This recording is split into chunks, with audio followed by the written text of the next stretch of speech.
Summer's underway. So for those of you who haven't noticed, I have my new backgrounds going. I've got a couple more I'm going to add in. I got a nice double rainbow on my last vacation. So it Yeah. was really cool. Yeah. But I was standing in the rain while taking it. So I hope I can stabilize it enough because no one likes the background to move, like judder around. Yeah. Yeah. And Remember a movie came out a long time ago, and it was kind of this perspective sort of deal, and it was some sort of monster movie. I forget what it was, but the whole movie was, with the shaky cam, oh, and Blair Witch that, Project. it was one kind of like that. And I know that was the effect they were going for, but it just drove me crazy. The whole Yeah. movie, I couldn't get into it. Yeah. So I got to thinking about how valuable it is to have a professional network of people who are like-minded and surround you. Now, not everybody's like-minded. People are hardworking, they run a business, but they're just not they don't fit into your social network. Yep. Either they're a hierarchical person and you're egalitarian, or I'm irreverent and some people are very stoic. And it's good to have a good professional relationship with people so that they see things that you may miss. So like early on in our business, like a couple people were like, hey, here's this pandemic that's hit, and here are these relief funds you can tap into. And here are these. And if I hadn't had a professional network, I probably would have missed those. I'd have worked my butt off and I would have missed out on some opportunities. And then recently, we started partnering with Tim Golden over at Compliance Scorecard. We're going to do a release here later on this summer and do an official launch. And that opportunity allowed us to create a really cool integration that allows you to do compliance as a service. And then you can report on it through our software. And had Tim and I not been in Pitch It together, had we not networked together, we would have never come up with this integration that is very useful for people. Yeah. And we've got a number of other ones of these opportunities that just come up because we're throwing each other, oh, wow, I really like what you're doing. Here is a yes and. Here's something else you can do that would make this really good. And I feel like in MSPs, they do it alone a lot. Like, Yes. oh, I just need to work hard. Like, I don't need to be friends with the bakery down the street. No, you should, because that bakery down the street is under the same local politics you are. They have the same funds and the same people around them, and you can talk. And it's more than just doing like BNI. It's more than just doing like showing up and putting your card in the fishbowl. It's actually creating a close group of friends that you can lean on when things are going hard, or who can say, hey, have you checked this out? Or have you seen what's going on over at this big company? We need to hop on that, or you should be hopping on that. So, and that perspective that you can get is really invaluable. I mean, you're looking at everything through a very specific lens. It's your team, your culture, your methodology, your clients, and you're looking at things wondering, is this working right? Is this the best way to do it? And reaching out to someone else to just explore.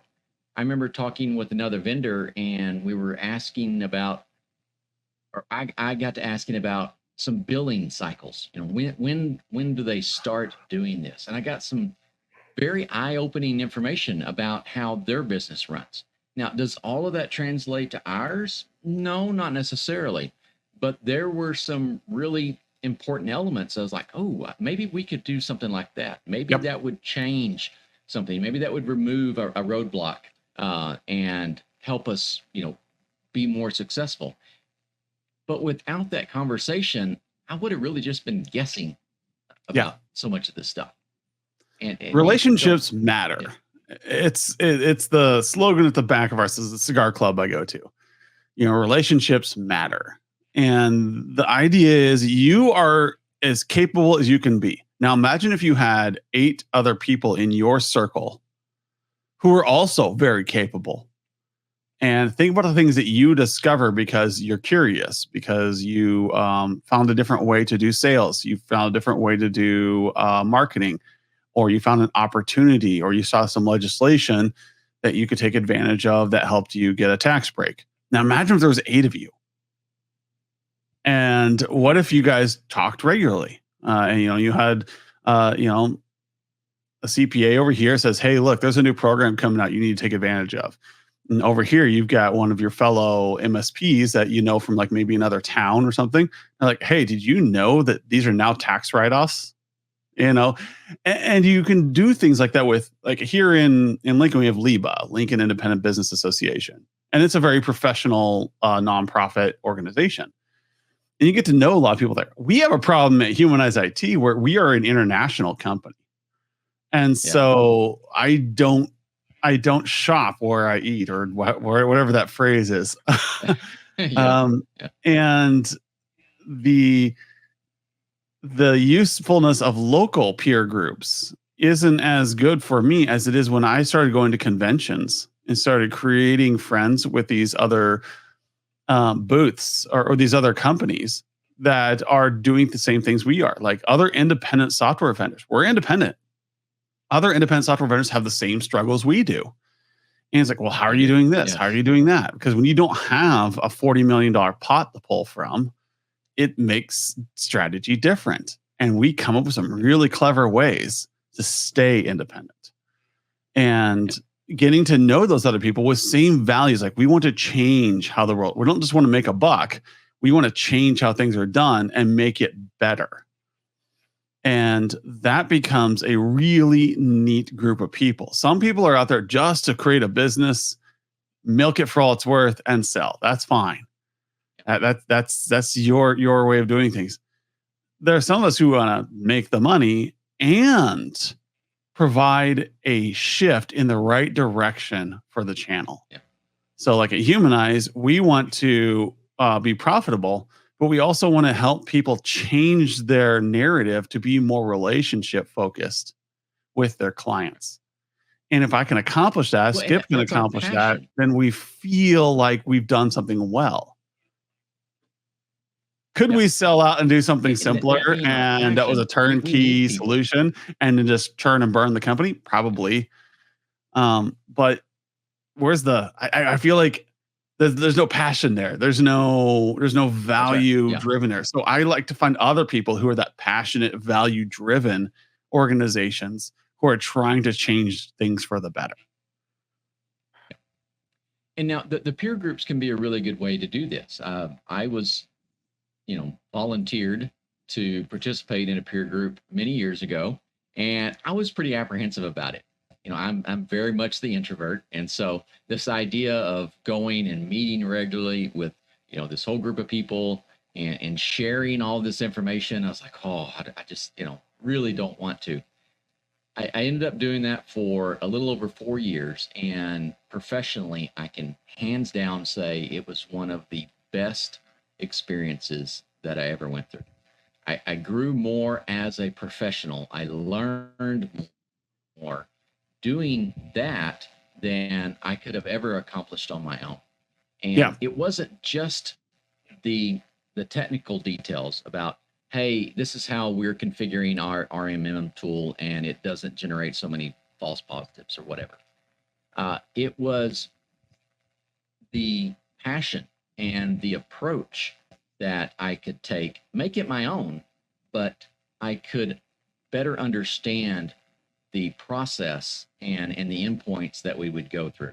And so that is a fantastic opportunity if you have the chance to participate in a peer group, and the structured ones I think have a lot of value. The ad hoc ones do as well. I think you have to balance a bit of the two, but you can do things and definitely tap into the unknowns. There's always a vendor trick or something. Everyone's struggling with something. And ours was, we were a bunch of Cisco partners.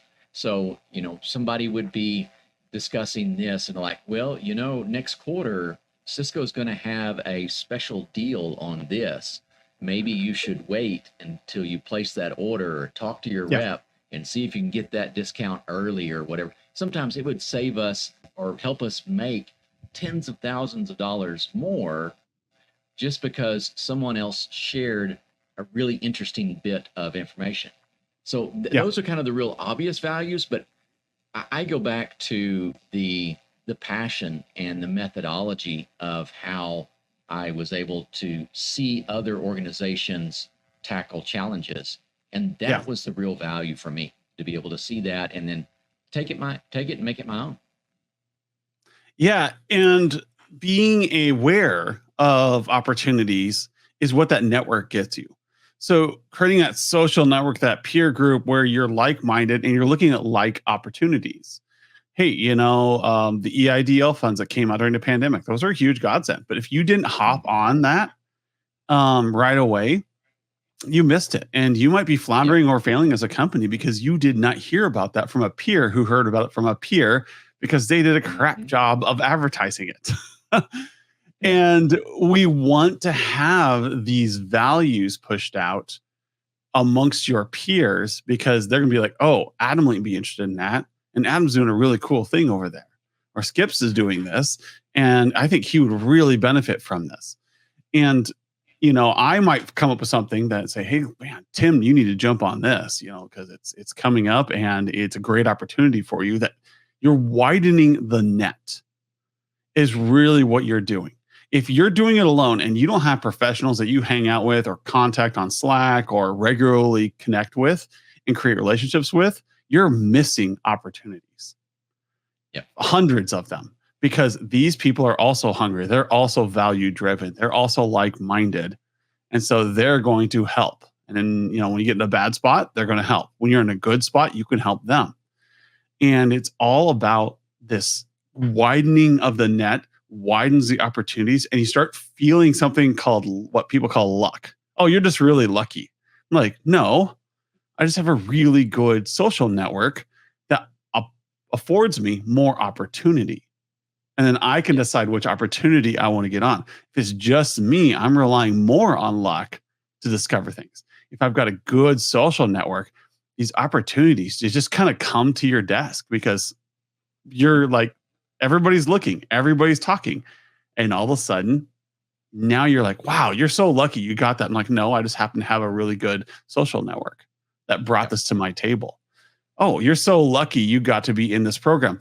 No, I just happen to be in enough social circles that they go, hey, Adam needs to be part of this Yep. because they know Adam has these values. Like how did I get And into the Dungeons and Dragons tabletop group? Just happen to know those people, and they all know I have a passion for D&D. yep.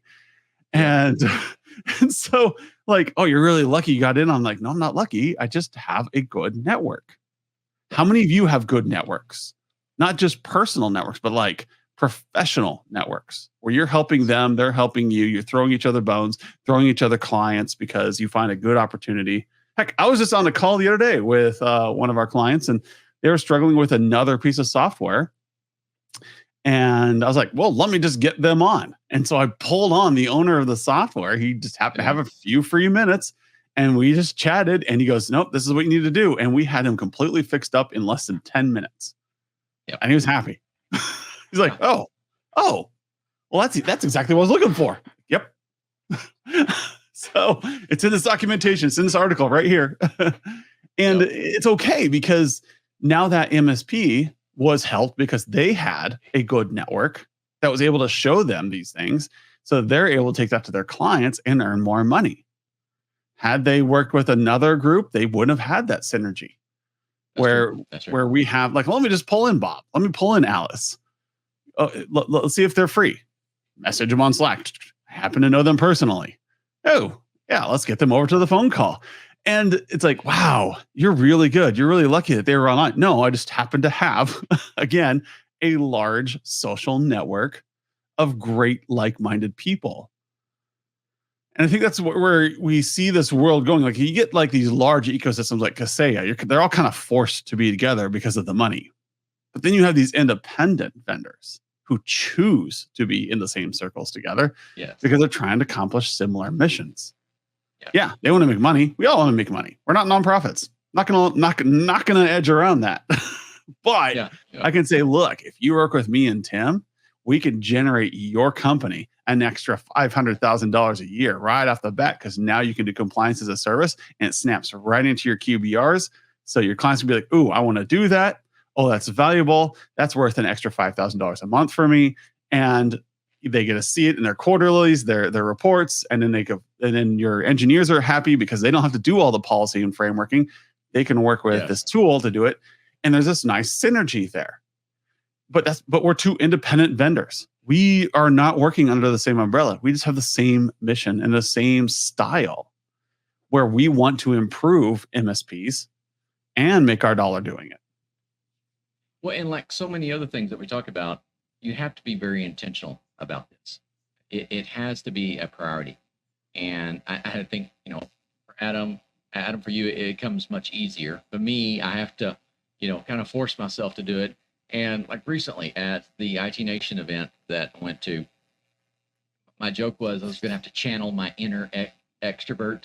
And, it wasn't that hard, but I stepped out of what might have been my comfort zone and started some conversations that I might not normally have started. And those were productive. I met one person there, and they were in an odd role that they weren't quite an MSP, but they're wanting to work with MSPs and do some things. And he started talking about what he's wanting to do. And, they're a bit of a startup in this area. And I'm like, I think there's some opportunity here. And we connected, we got back, I followed up with him, we had a meeting, and, we've got more information. Now, is anything going to come of that? I can't say, but that is an opportunity. It's exactly what Adam's been talking about. I have an opportunity now. It may develop into something that would be really nice for our business. Yep. And it may not. But having an opportunity is way better than not having an opportunity. I would rather, rather than just trying to operate off a very small set of, there's no definitives, but, yes, I can do this, but the opportunities to grow your business sometimes exponentially is going to get you ultimately to where you need to go. If you're just trying to do those incremental, 2% gains to increase customers or revenue or, your profitability, that's a very long road to ultimately where most people want to be with their business. Yeah. So you're going to have to expand your opportunities to get there. And your social network is a fantastic way to expand your opportunities. That's a perfect way to do it, because I'd say in the business that we've been running, the majority of my great opportunities came from good networking. I hear people all the time, like, how do you find new clients? How do you find new things? You got to network.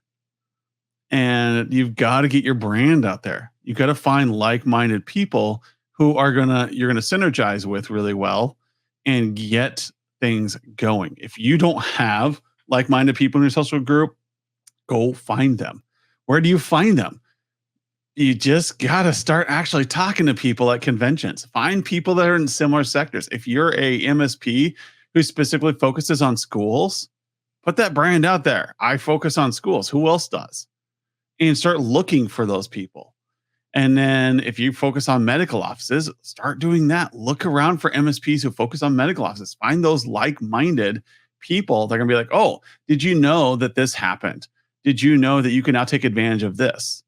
I worked with schools for a long time, and they didn't know how to take advantage of E-rate. They were losing $10,000, $20,000 a year because they were not using E-rate. So the idea is that you widen this net, you build a social circle, whether you're an MSP, a dentist, a flower shop owner, a baker, you got to have a professional network that supports you. And the ones that are like-minded, if you're a florist, make friends with the florists across the street. Maybe you guys can come with some synergies. Hey, we're really going to focus on funerals, and you can focus on weddings. And you hit your verticals. And so when somebody comes over and he says, hey, I've got a funeral, I'm like, you know what? Work with Bob across the street. Because we do weddings. We specialize in those arrangements, but he's got a great network of funeral homes he works with and can directly get everything very smoothly, because I know it's a stressful time for you. And then likewise, Bob can say, nope, go talk to Alice across the street for your wedding. We don't really do topiaries and those really bright floral displays. We focus on funerals. I don't think you want that message as a wedding, or maybe you do. But like they've got a great network with all the reception halls and everybody around, and so that consumer gets a better experience because you have a different set of networks, and then between the two of you, you're just flipping them over there, and that helps a lot. Or if you're a baker, like talk to people around, like what's selling well. What are you doing to streamline? How are you finding employees? What's popular now? Where are people going? How are you delivering? Like I was just talking to the fireworks stand people, and we came with this great idea, me and another guy, and we're like, okay, here's what we're gonna do. We're gonna create a fireworks stand because in Lincoln you can't sell until 2 days before 4th of July. Well, what if you pre-ordered your fireworks? And that fireworks stand had your order ready, just like grocery stores. You come in, I am guaranteed this set of fireworks. I don't have to shop around. I pick them up and away I go. And just be like, have your inventory online. These are the fireworks we're going to have available. Pre-order, and then we will have it all set up to you. Come grab your grocery bags, and you'll be ready to go. Yep, that would be really cool.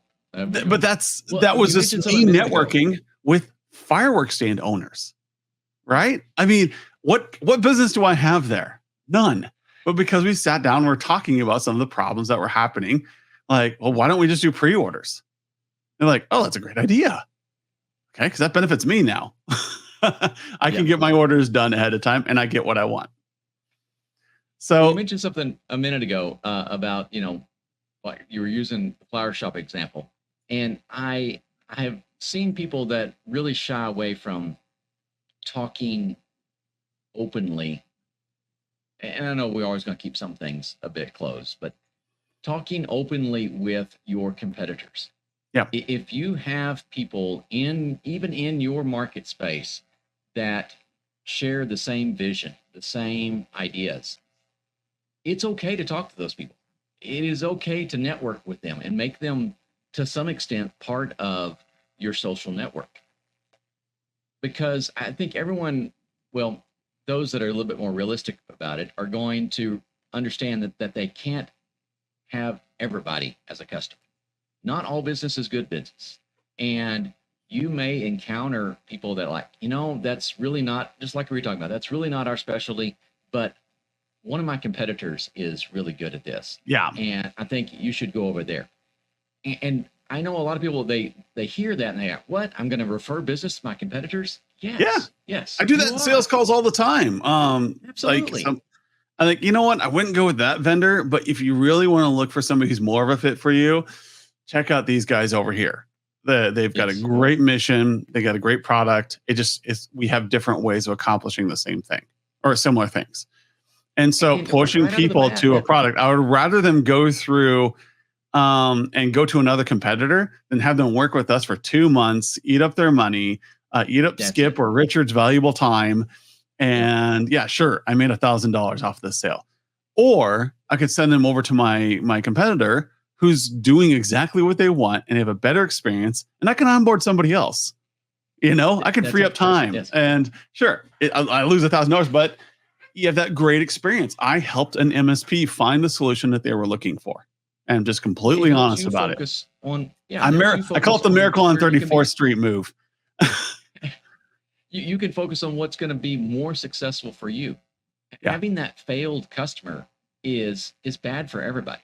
I mean, it's wasted resources on your side. Maybe you did make some money there, but it's probably a lower margin than a customer that you would have long-term success with. So why don't you take the opportunity to be a trusted advisor? When you refer someone over like that, that sticks with people. They're like, I went and talked to them and they said I wasn't a really good fit for them. They sent me somewhere that was. It sounds like these guys are really honest. If you want some good information, you should go talk to them. And now you're part of their referral network. And they're always saying they think highly of you.